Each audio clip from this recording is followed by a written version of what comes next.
Hello and welcome to Basic Computer Help. Today I'm going to be showing you what's in my dock.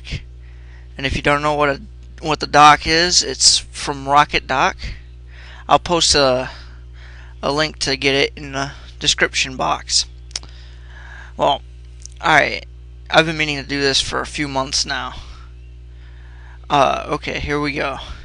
Well, the first thing I got is my personal folder, followed by my videos folder, and then Windows Calendar. I don't use Windows Calendar much anymore, but I used to use it a lot when I first got Vista. Then next I got FileZilla. It's an FTP client. I use it because it also supports secured FTP and secured copy. And I prefer to use secure lines when I transfer files over the internet. uTorrent, it's for BitTorrent, used to download programs that come through a a .torrent file. Next is ManyCam 2.2. I use this when I am making a live broadcast on blogtv. I've only done it once, but it works really good. Next is Microsoft LifeCam. This came with my web camera.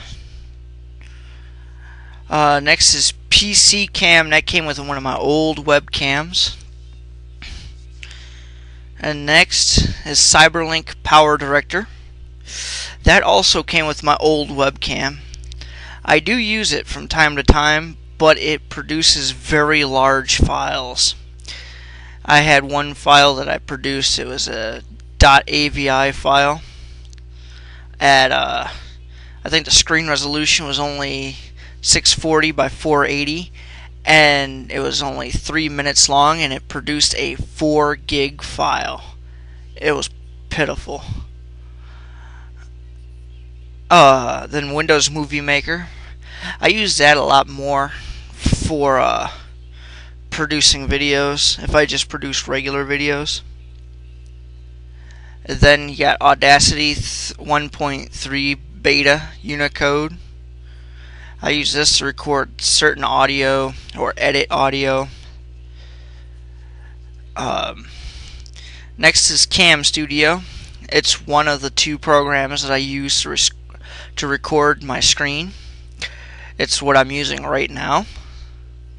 And then I got Camtasia Studio 5. This is what I use when I do my C# programming videos.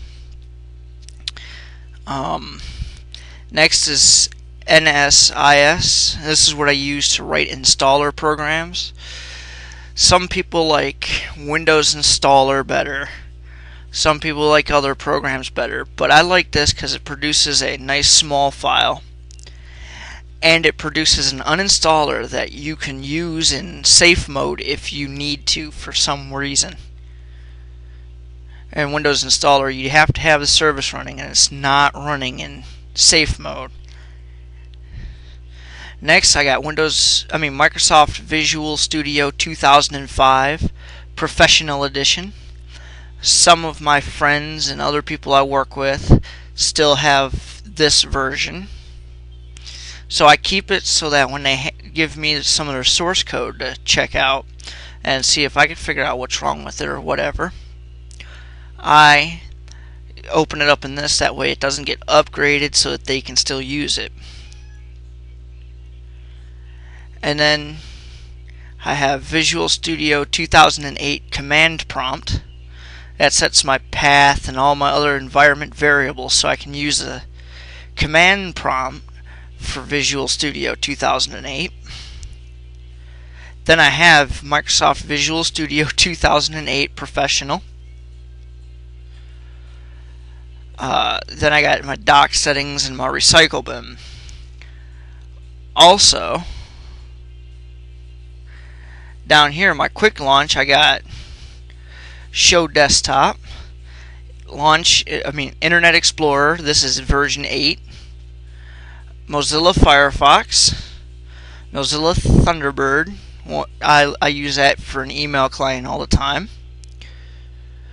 XChat for IRC chatting. I don't use IRC much anymore.